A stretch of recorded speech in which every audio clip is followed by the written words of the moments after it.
The sky over Bremen was the color of ash, a flat gray ceiling stretching endlessly above the black smoke pillars rising from the city below. At 20,000 feet, the cold was so sharp it felt alive, biting exposed skin, turning oxygen masks into frost-rimmed cages. The Fortress B-17F Lucky Strike shuddered from the last flak burst as it clawed its way out of the target zone. One engine sputtered. Another bled oil in a thin, shimmering trail. Inside the waste compartment, the world had collapsed into fire, smoke, and metal. Sergeant Roland Rook Halvorsen slammed his shoulder into the left waist window frame, trying to get his jammed. 50 calories to sit straight.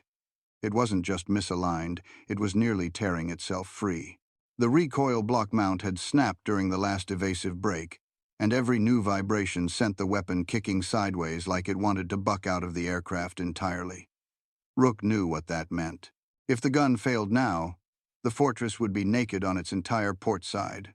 Below them, 3 Fu 190 seconds circled upward like wolves who had tasted blood. The interior lights flickered. Smoke rolled through the fuselage in a choking curtain. A flare of fire shot through the torn insulation at Rook's feet as an oxygen line caught and hissed.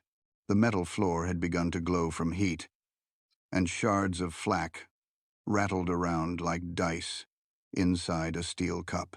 Rook could barely hear the intercom over the roar of wind and gunfire, but one voice punched through. "Waste, keep them off us! We're losing altitude!" He tried. God knew he tried. But the gun lurched sideways on every burst. The bolt that held the recoil block in place had sheared clean off somewhere back over the target. Without it, the weapon might as well be a loose fire hose. A streak of tracers tore across the waist window, and FW-190 was lining up, sliding into the blind angle the broken gun couldn't cover.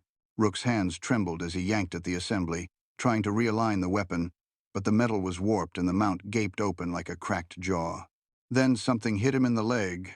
A piece of metal still glowing faint red skidded across the floor. Maybe flak, maybe part of the floor panel. He didn't have time to care. Instinct moved first. He grabbed the fragment through his glove, nearly burning through the leather, and jammed it against the broken assembly. Too big. Wrong shape. Wrong thread. Wrong everything. But it was something. Another pass, this one closer. A burst struck the tail. The aircraft jerked violently as a control cable snapped somewhere behind them. The Fortress was dying by inches. Rook braced his boot against the floor, shoved with everything he had, and forced the shard of metal into the space where the recoil bolt should have been. It didn't slide in, it wedged. Rough. Perfect. He kicked the charging handle once, praying it wouldn't jam the entire mechanism forever. The gun snapped into alignment. Another 190 rolled in. Guns winking.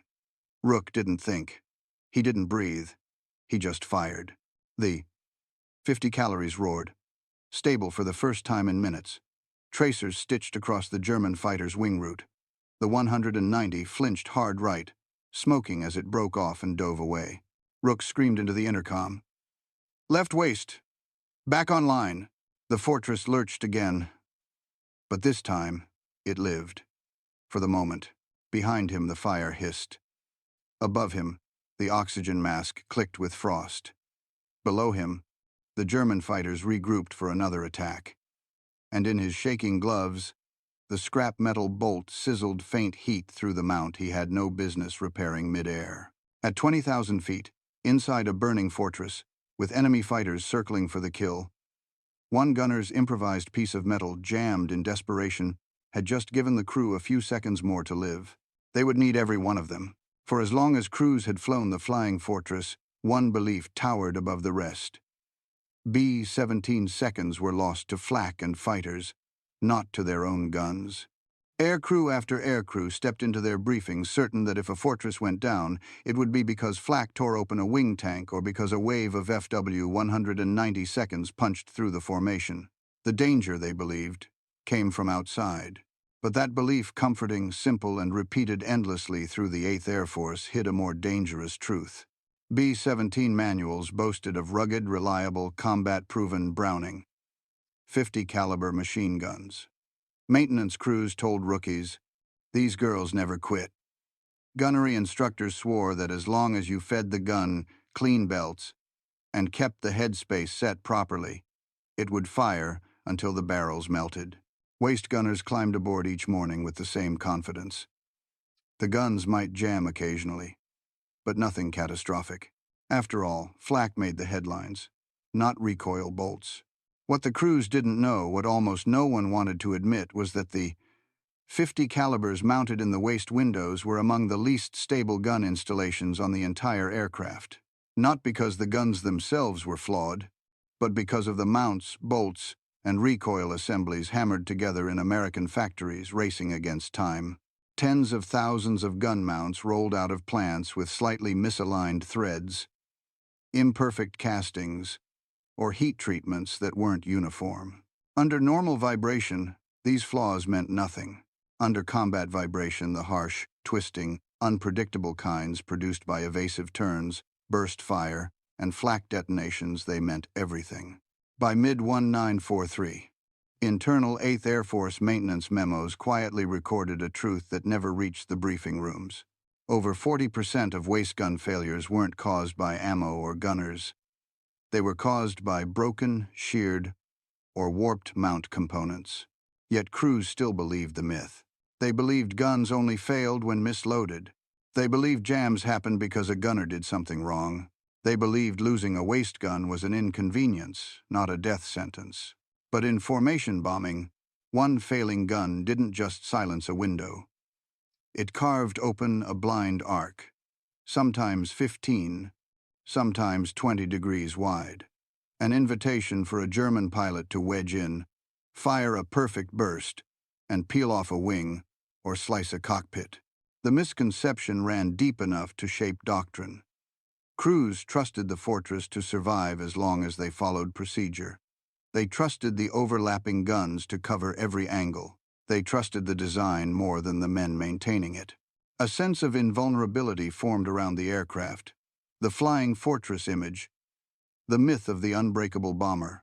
But Rook Halvorsen knew the truth in his bones. He didn't learn it from a manual.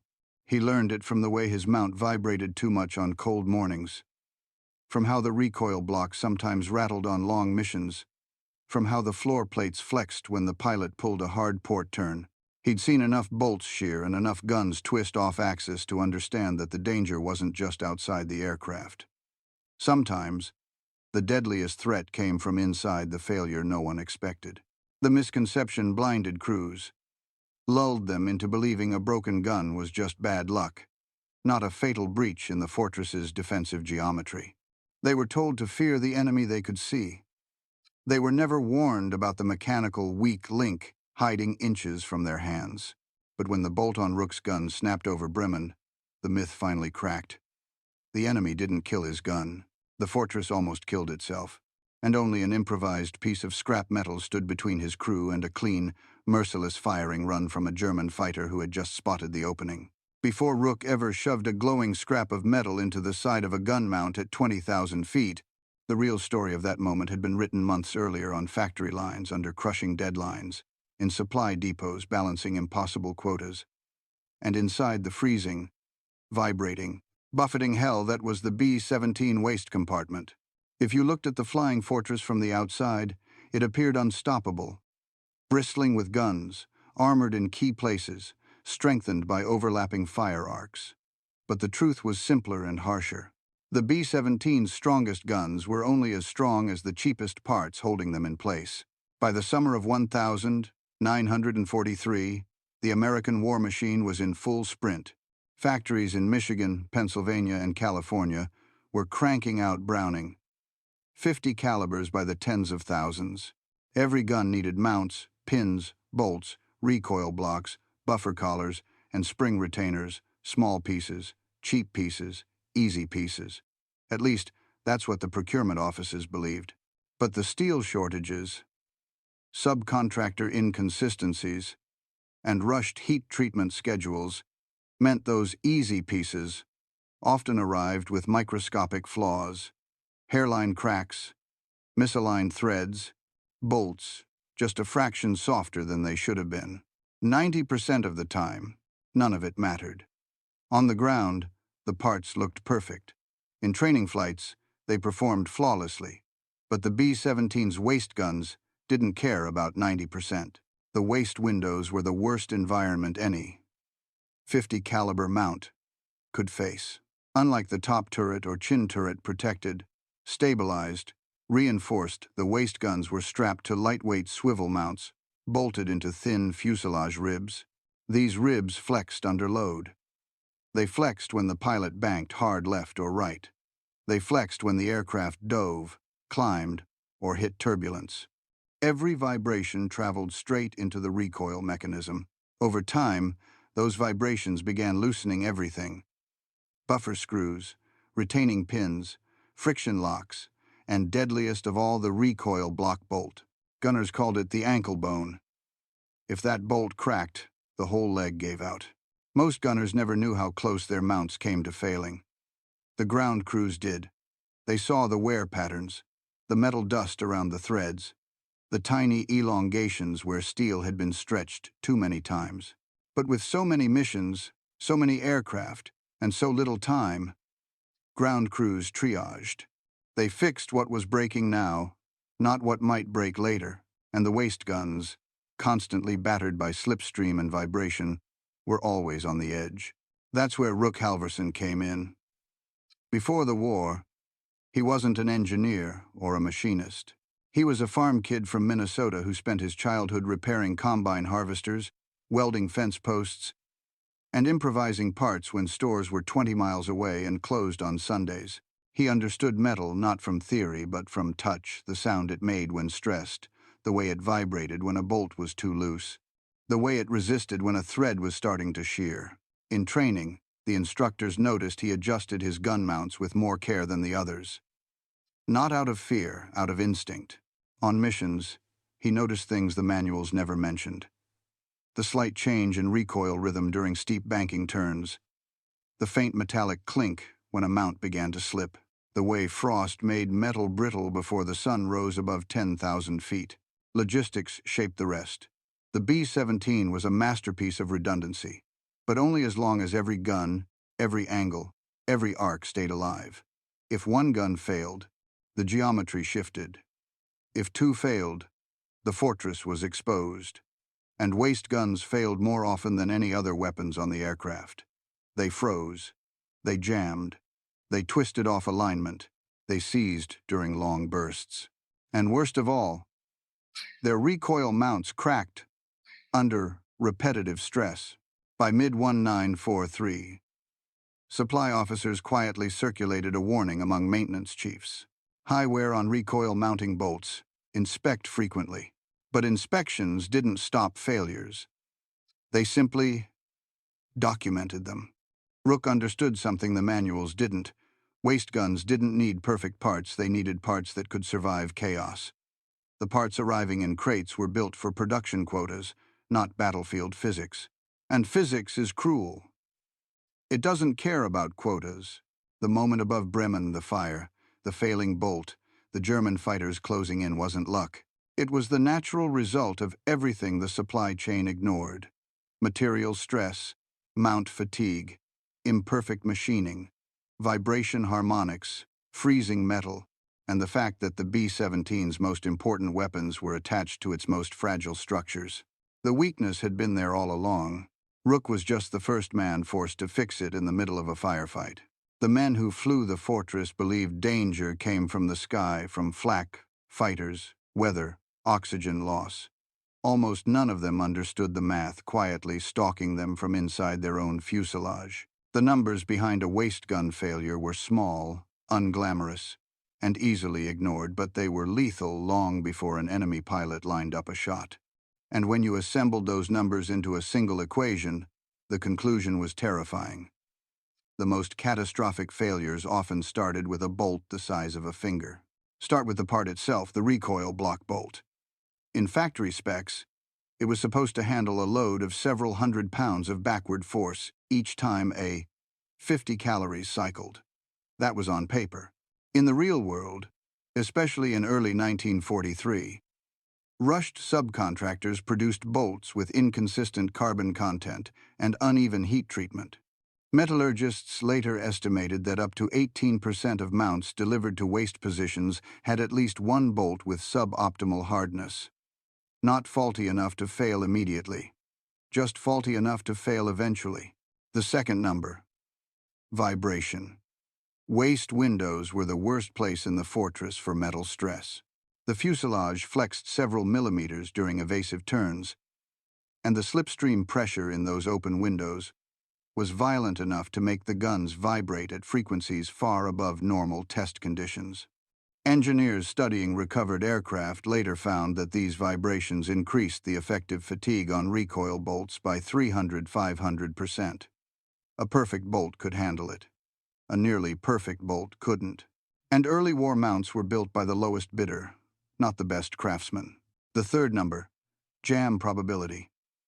It skyrocketed during evasive maneuvers. When a B-17 pulled into a hard left bank, the waist gun's feed throat angled just slightly downward, increasing drag on the belt.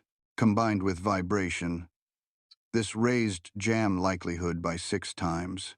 That wasn't just an inconvenience, it was a momentary blind spot. A jammed gun meant silence. Silence meant opportunity. And German pilots didn't miss opportunities. Which leads to the fourth number: coverage. AB-17's defensive arcs depended on uninterrupted fire. The left waist gun covered a sector of roughly 14–22 degrees, depending on crew discipline, angle of approach, and how aggressively the gunner leaned out. Lose that sector and you didn't lose a sliver of defense, you opened a doorway. Fighter pilots trained for years to exploit openings just like that. In Luftwaffe training manuals, there was even a term, toter Winkel, the dead angle. If a waist gun stopped firing, even for a few seconds, that dead angle expanded into a corridor a German fighter could ride straight to the cockpit. The fifth number was the deadliest: time. When a gun went down, the fortress had roughly 1.5–3 seconds before a competent fighter pilot recognized the silence and adjusted. Tracers from the waist positions usually warned attackers. Once the tracers vanished, the enemies zeroed in. A waist gunner didn't need to hold them back forever, just long enough for the attack to pass. But without that first burst, the fortress became a predictable target. And then there was the sixth number: collapse rate. Lose one gun, and attack probability increased by 40–60% on that side. Lose 2 guns or 2 adjacent sectors, and your chance of surviving the next pass dropped below 25%. These weren't theoretical numbers, they were borne out in hundreds of combat reports across mid-1943. The Luftwaffe didn't need to destroy the fortress outright. They just needed to open a hole, widen it, then punch through. That's why Rook's failing recoil bolt wasn't just mechanical bad luck. It was the first domino in a chain that could kill the entire aircraft. Once the bolt sheared and the gun twisted off axis, the fortress lost a full defensive sector. The German pilot rolling in beneath them that day would have recognized the silence instantly. He would have slid into the dead angle, lined up a shot on the cockpit or the wing root, and fired a burst capable of breaking the aircraft apart. And that's why Rook's improvised bolt mattered. It wasn't just a repair. It was the insertion of one small, stubborn variable into an equation designed to end in disaster. By jamming a scrap of glowing metal into the mount, he didn't just fix a gun, he restored 20 degrees of coverage. He restored 1.5 seconds of reaction time. He cut the attacker's firing window from 4 seconds to 1.7 seconds.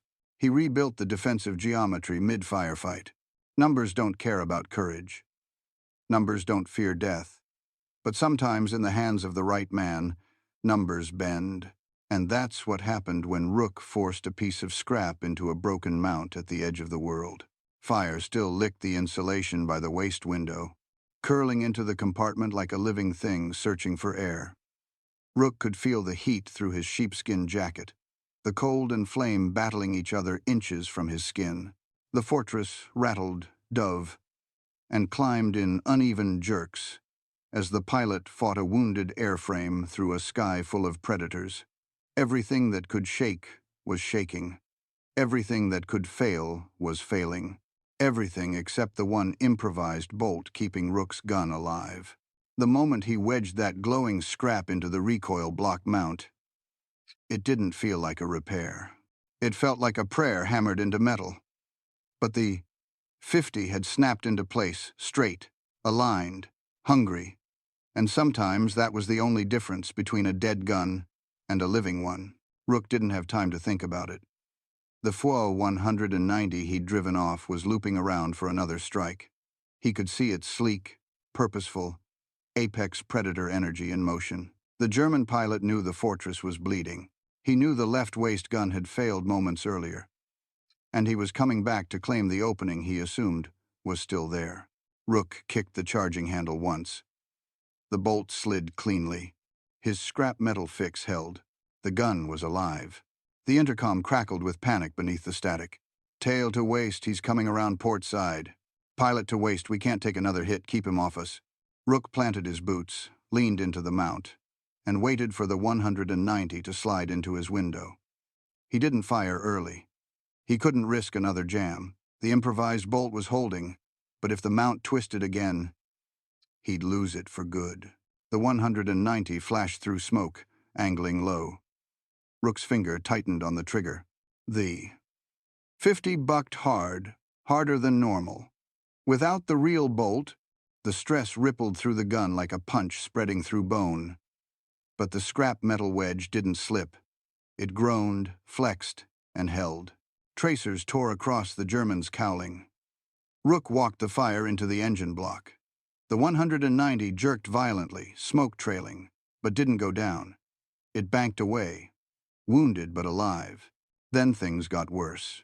A second 190, unseen until now, dove from high, slipping into the exact dead zone the broken mount had created earlier.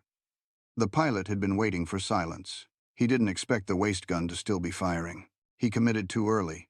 Rook snapped the gun upward, the improvised bolt grinding loudly as the mount flexed. The German opened fire tracers, slicing inches from Rook's window. The world became noise and heat and recoil. Rook fired a burst straight into the attacker's prop arc. Metal sheared. The 190 peeled away, trailing sparks. The intercom erupted. "Waist! You clipped him." "We're still airborne, keep them off." Then came the third attacker, the one that mattered. This pilot wasn't reckless. He was patient. He slid into formation-level flight just outside Rook's firing arc, the exact spot where most waist guns struggled to pivot under vibration. He was waiting for alignment, waiting for the pilot of Lucky Strike to unknowingly drift into his kill lane, and he almost got it. The fortress dipped as the pilot compensated for rudder damage. The 190's guns blinked. Rook yanked the 50 as hard as he could. The improvised bolt screamed inside the mount. The entire gun shuddered. The metal wedge shifted dangerously half a centimeter. Maybe less, but enough for Rook to feel disaster in his palms. He didn't have 3 seconds. He had one. He slammed the heel of his glove against the mount. The wedge snapped deeper into the gap. Wedging so tightly, Rook wasn't sure he'd ever get it out again. But the gun steadied just enough. He fired. The burst hit the 190 inches the wing root. Not a clean kill, not a cinematic explosion, but enough to make the attacker break off. Smoke trailing from the underside of the fuselage. The fortress shuddered in relief. A crewman on intercom began to laugh, a wild, hysterical release of terror. But the laugh was swallowed by the roar of engines barely holding together. Rook's gun, held together by a single piece of metal that belonged nowhere near a Browning design schematic, had saved the aircraft 3 times in 90 seconds. Then someone shouted, "Enemy group reforming." "We're not done." Rook looked at his gun. He looked at the glowing wedge now fused into the mount. Half melted, half deformed. No way to remove it. Not now. Maybe not ever. He reloaded the belt, pulled the charging handle again, and whispered to the weapon, not a prayer, not superstition, but something simpler. "Just give me one more burst." The gun clicked into battery. The fortress kept flying, and Rook braced for the next attack. The German fighters regrouped quickly. They always did. A crippled B-17 was a wounded animal, slow, predictable, dragging contrails of smoke that acted like a flare in the sky. Every pilot in that Luftwaffe element knew the fortress wouldn't make it out of Bremen's airspace unless they finished the kill now. But there was a problem the Germans couldn't see, couldn't measure, and couldn't predict. Rook's improvised bolt had changed the math. The Luftwaffe's attack doctrine was built on certainty. They didn't randomly swarm a fortress, they carved it open. They worked angles. They attacked in lanes. Each firing pass depended on the assumption that at least one of the waist guns would eventually fail. It wasn't arrogance. It was statistics. They had watched hundreds of bombers lose arcs of fire from jams, heat-warped mounts, broken feed trays, frozen bolts, and recoil assemblies that simply gave up after too many G-loaded turns. A jammed gun didn't just silence one window, it silently redrew the map of the fight. The moment a waist gun stopped firing, German fighters adapted within seconds, slipping into the dead arc, where overlapping coverage didn't reach. In that blind angle, the fortress was almost helpless. For a fighter pilot trained in deflection shooting, a 5-degree opening was enough. But a full 20-degree blind wedge? That was a gift-wrapped kill. That was what the Germans expected from Lucky Strike. The left waist gun had gone silent once already. Their leader had marked the gap. The formation had adjusted. The next pass would be clean, but when the fighters pushed in again, they found something they didn't expect. The waist gun fired. Not just a panicked burst, controlled, stable, aligned. The tracers painted a wall across the exact lane the Germans believed was uncovered. The lead 190 pilot cursed aloud, banking too hard in surprise. His wingman overshot. Their 4-second firing lane, normally enough to walk cannon shells from the tail toward the cockpit, collapsed into a frantic 1.7-second window where none of their geometry lined up anymore. That was the first break. The second came from how escorts arrived or didn't. Under normal circumstances, a damaged fortress with a missing defensive angle didn't last long enough for help to reach it. Fighter groups flying withdrawal cover depended on time. And time, in air combat, is manufactured by firepower. AB-17 that could keep all its guns active bought minutes. AB-17 with a dead waist window rarely bought seconds. But Rook had stolen seconds back from the Luftwaffe. Every burst he fired forced the German pilots to re-evaluate angles, distance, and approach.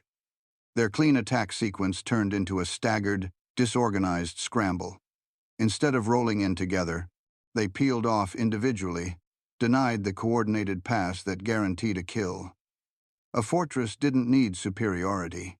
It needed uncertainty, just enough chaos to survive. Rook's bolt created that chaos. The third collapse point came from energy bleed. When German fighters committed to an attack run expecting no return fire, they exploited a smooth curve. Approach, fire, climb away, reposition. Now they had to dodge, duck, brake early, or pull off axis to avoid tracers. Each defensive maneuver bled speed. Each lost knot widened the gap between passes. Each delay gave Lucky Strike a little more altitude, a little more forward travel, a little more chance to live. That was the hidden power of the improvised bolt. It didn't just make the gun work. It forced the enemy to waste energy. And then the final collapse point. Morale. German pilots trusted their training. They trusted the math. They trusted blind arcs. When those arcs vanished, when a damaged bomber kept firing from a mount that should have been dead, they hesitated, just for moments. But in air combat, hesitation isn't measured in seconds. It's measured in funerals. The Luftwaffe never understood what happened inside that waist window. They never saw the scrap metal, never saw the burned gloves, never saw the half-melted wedge fused into the mount. All they knew was this: the blind arc wasn't blind. The math they relied on had broken, and somewhere inside that burning fortress, a gun that should have died was still speaking. The wounded B-17 limped northwest toward the Danish coast, engines coughing like dying animals. The horizon shimmered with heat distortion from the burning left-wing route. Cold air knifed through the waist compartment in violent gusts. The crew knew they were close to the edge. At any moment, another group of fighters could descend and snuff them out. And at 12,000 feet, well below the relative safety of the formation, Lucky Strike was alone. The quiet didn't last. Bandits. 11 o'clock low, the tail gunner whispered through the intercom. The fear in his voice was thin but unmistakable. Rook pivoted toward the left waist window. He spotted them instantly, 3 specks rising fast, wings flashing metallic white as they caught the sun. W-190A 4 seconds. Their silhouette was unmistakable, their intent even clearer. Rook steadied his breathing. His improvised bolt had already survived more recoil, vibration, and heat than any piece of scrap metal deserved. The A4 seconds tightened formation, climbing with terrifying precision. They didn't look rushed. They weren't guessing. They were executing doctrine. The leader pointed his nose at the wounded fortress and began the classic climbing quarter attack, a diagonal ascent designed to slip under the fire arcs from the top turret and both waist guns. Normally, the left waist gun would have difficulty tracking that angle even with a perfect mount. With a damaged one, it should have been impossible. But Rook didn't have the luxury of thinking about what should be possible. He leaned out into the slipstream, bracing his hip against the cold metal of the fuselage, and dragged the gun across its arc. The mount groaned again. The wedge shifted but held. "Pilot, they're making a run," Rook called. "We see them, do what you can." The 190 seconds rose in perfect harmony, engines snarling as they lined up. Then the lead pilot broke slightly right intentionally, slipping into the blind angle he believed existed from the earlier gun failure. He was a half-second from discovering his mistake. Rook fired. The 50 calories erupted in a violent, tearing roar. The entire gun shuddered in his arms like a living thing. Spent casings clattered across the floor as the fortress vibrated under counterfire. Rook held the burst steady, walking the tracers up the attacker's fuselage. The leader flinched. Not much, just a hitch in his climb, but it broke the geometry of his firing pass.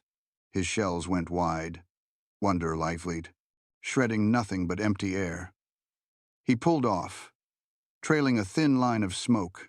The second 190, forced to adjust his angle, came in too steep. He fired wildly, his rounds scattering across the B-17's skin. One shell punched through the radio room, no explosion, just a ragged hole and a panicked curse. Rook swung his gun toward him, muscles screaming as the mount resisted. The improvised bolt slipped, then jammed harder, locking the gun in a narrow arc. Just enough. Rook squeezed the trigger again. The burst tore across the second attacker's left wingtip. The 190 wobbled, overcorrected, and peeled away into a wide, defeated arc. "Waste, you scared him off," the tail gunner yelled. "No time," Rook barked. "Watch the third." The third FALV 190 was different. Patient, calculated. He waited until his wingmen cleared the lane, then dove in with surgical precision, aiming straight for the tail, the weakest part of any wounded fortress. Rook knew if the German got off a clean burst, the tail section would shear apart like fabric. "Tail, he's on you. I see him, can't get guns on him." The angle was hopeless. The tail gun couldn't depress enough. The top turret couldn't reach. The right waist had no line of fire. Only Rook had the shot, and barely. He shoved the gun downward, dragging the mount past where any ordnance manual said it should go. The scrap metal bolt screamed, scraping metal on metal. The wedge almost tore free. Almost. He fired a short burst, 5 rounds. Maybe 6. One round hit. Just one. But it punched through the attacker's oil cooler. A spray of black mist erupted behind the 190 as the engine seized. The German pilot rolled inverted and dove for the deck, desperately trying to avoid flaming out in midair. He disappeared below the cloud line. Silence returned to the sky. The crew breathed for the first time in minutes. "Left waist," the pilot said quietly. That shot saved the entire tail.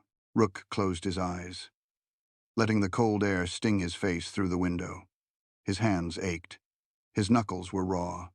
His gloves smoked where the metal had burned holes through them. The wedge in the mount was glowing again, barely holding the gun together, but the fortress still lived. and so did everyone inside it.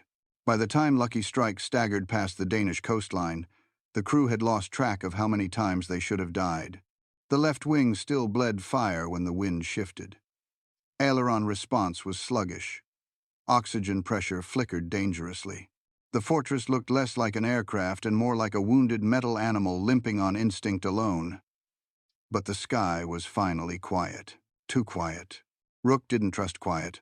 He leaned out into the slipstream again, scanning the widening blue between broken clouds. The gun mount shook under its own weight, the improvised bolt vibrating with every gust. The metal wedge was now fused into the assembly, half melted, half bent, barely recognizable as the floor brace it had once been. Then the tail gunner's voice cut through the intercom. Thin and ragged. Contacts. 5 o'clock low. Coming fast.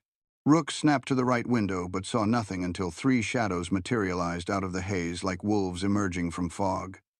BF 109, G 6 seconds. Fresh, unburned, disciplined. They were climbing, closing the distance with terrifying speed. The pilot swore into the mic, "We can't take another fight. Not with our controls like this." But the Germans didn't care. They'd spotted a crippled fortress flying alone, far below formation altitude. They were coming in to finish what Bremen's flak had started. Rook's mind raced. He checked his ammo belts, too few rounds. He checked his mount, barely holding. He checked the angle wrong. The 109 seconds were approaching from an offset tail vector he couldn't cover fully, and the right waist gun was nearly frozen from ice buildup. The fortress's entire rear right quadrant was within seconds of collapse. The German leader must have sensed it. He eased his aircraft forward, lining up for a patient, controlled shot into the tail. His wingmen fanned outward, creating a kill box that no fortress could normally escape from. Rook inhaled. No time to think. No time to doubt the metal wedge keeping his gun alive. Tail. Break them up if you can. Trying tracking, no. They're too low. Can't get angle. Rook shifted his stance, leveraging his whole body to drag the gun across its arc. The mount screamed again. Metal on metal. A bone-deep grinding that echoed through the fuselage. The wedge slipped just a millimeter, but enough to make Rook's stomach flip. He pressed harder. The wedge sank back in, and the gun followed his motion. The 109 leader committed. His nose dipped a fraction, just enough to expose his radiator. Rook fired a short, violent burst. The gun hammered through the mount with brutal recoil. Hot casings spat across the floor in dancing arcs. Tracers sliced through the German's left wing root. The 109 jolted sideways, not destroyed but startled, its angle broken. The pilot abandoned the perfect attack run and swung wide. His 2 wingmen, now out of sync, tightened their turns too sharply, bleeding energy they couldn't spare. Rook had cracked the geometry. But the fight wasn't over. The second 109 rolled in, faster, more aggressive. This pilot wasn't cautious, he was furious. He dove straight into the dead arc between the waist guns. The exact blind angle doctrine promised was safe. He must have assumed Rook's gun was finished after the last attack. He was wrong. Rook pivoted again, shoving the mount past its structural tolerance. The improvised bolt groaned but held again, impossibly. He fired a full burst this time. The gun bucked violently. The barrel smoked. Half the tracers missed entirely, flashing harmlessly into the sky. But 3 hit. 1 punched the German spinner. Another tore across the canopy frame. The third shattered his starboard stabilizer. The 109 spun off, wobbling into a downward spiral. Left waist, good hit, good hit. The third fighter circled above, gauging whether to try another run. He saw the wounded fortress still spitting fire. He saw the arcs of defense still alive. He saw his 2 wingmen falling back, one streaming smoke, the other barely controlling his aircraft. He decided the kill wasn't worth dying for. He pulled away, climbing back into the haze. Silence returned this time. A real silence. The kind that signaled the end of danger. But something else returned too. A new sound. A deep, Rising hum from above. Rook froze. For a split second, he thought more fighters were coming. Then he recognized the silhouettes breaking through the cloud deck, 4 P-47 Thunderbolts descending out of the sun like metal angels. "Razor, lead to Stray Fortress, we've got eyes on you. You boys look like hell." The cockpit erupted in relieved laughter, half delirious, half hysterical. "You're late," the pilot of Lucky Strike managed to choke out. "We expected wreckage," Razor-Lead replied. "But your waist kept flashing, we followed the tracers." Rook blinked.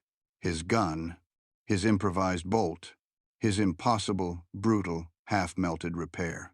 The only reason the escorts found them was because the waist gun never went silent. Razor-Lead's voice softened, almost reverent.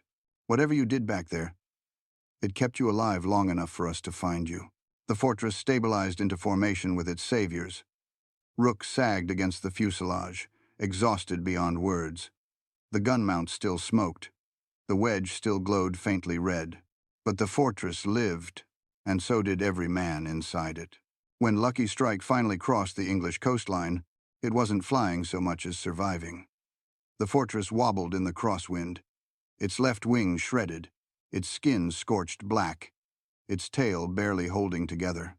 As the wheels kissed the runway at Thorpe Abbott's, the entire crew exhaled the breath they didn't know they had been holding for the last 100 miles. The aircraft groaned as it rolled to a stop, metal ticking, smoke hissing, oil dripping in slow black tears. But the silence that followed was heavier than the engine noise. It was the silence of men realizing they should not be alive. Rook Halvorsen climbed out of the waist section last. His gloves were burned through. His jacket was torn open. The cold air stung his face like needles. On the ground crew's faces he saw shock first, then disbelief, and then something else, respect. The quiet kind reserved for men who walk back from places no one returns from. As the medics checked the crew chief stepped into the waist compartment and froze. The mount was still smoking. The original recoil bolt was gone. In its place was a fused, warped, half-melted piece of floor bracing hammered in at an angle no engineer would have believed.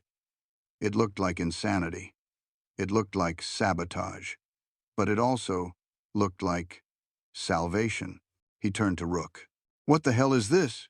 Rook shrugged, voice barely above a whisper. "A bolt, the only one I had. It wasn't just a bolt. And it wasn't just improvisation. It was a reminder of something the manuals never taught. A fortress doesn't survive because it's strong.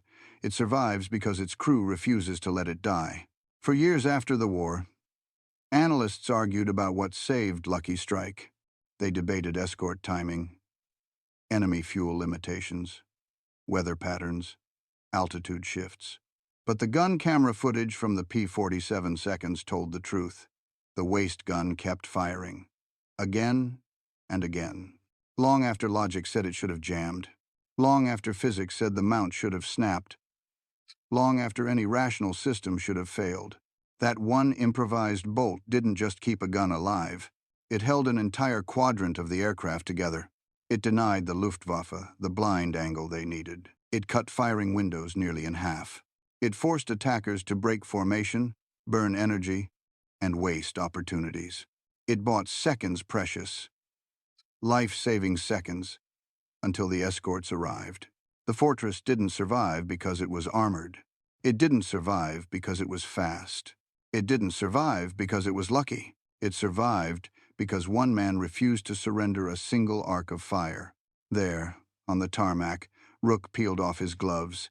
His palms were blistered raw. His knuckles bled. The outline of the mount's metal was pressed into his skin like a brand. The crew chief tried to remove the improvised bolt from the mount. It wouldn't budge. It had fused itself under heat and stress into something that wasn't quite a bolt anymore, but it had been enough. Rook watched him struggle and said quietly, "Leave it." She earned it. That was the verdict, simple, brutal, final. War wasn't decided by flawless machines or perfect engineering. War was decided by the moment one human being chose to act when every system around him collapsed. A bolt, the size of a thumb, should not have mattered, but it did. A scrap of metal not meant for a gun mount should not have held. but it did. And a gun that should have fallen silent kept talking long enough for a fortress to limp home. The Luftwaffe never knew why their firing run collapsed that day. They never knew why the blind arc they counted on vanished. They never knew that the difference between victory and defeat had been hammered into place with a boot heel and a prayer. But the men of Lucky Strike knew, and they never forgot the sound of a 50 caliber gun that refused to die. The story of Lucky Strike isn't a tale of perfect engineering, flawless design, or unbreakable machines. It's a reminder of what war really rewards: the hands that act when metal fails, the instincts that rise when training ends, and the men who refuse to let their brothers die even when the aircraft around them is burning, breaking, and screaming apart. Sergeant Roland Rook Halverson didn't save the fortress with skill alone. He didn't save it because he was stronger, faster, or more seasoned than the men beside him. He saved it because in a moment of pure chaotic terror, when the cold bit through his gloves, when fire licked the walls, when German fighters carved the air around him, he reached down, grabbed the only piece of metal within reach, and forced the world to bend for just a few more seconds. Seconds were all the crew needed. Seconds were all the escorts needed. Seconds were all the fortress needed to live. If you want more stories like this, stories where split-second improvisation rewrites the math of survival, make sure to subscribe. This channel brings you the hidden engineering, the battlefield physics, and the human decisions that quietly shaped the outcome of WW2. Every episode dives deeper into the machines, the myths, and the overlooked people who made impossible survival possible. And if you thought this story was wild, wait until the next one. Because next time, we're heading to the tale of another fortress, a place where one jammed 50 calories turned into a weapon no one had ever seen before, a weapon that shouldn't have worked, a weapon that, for one impossible moment, did.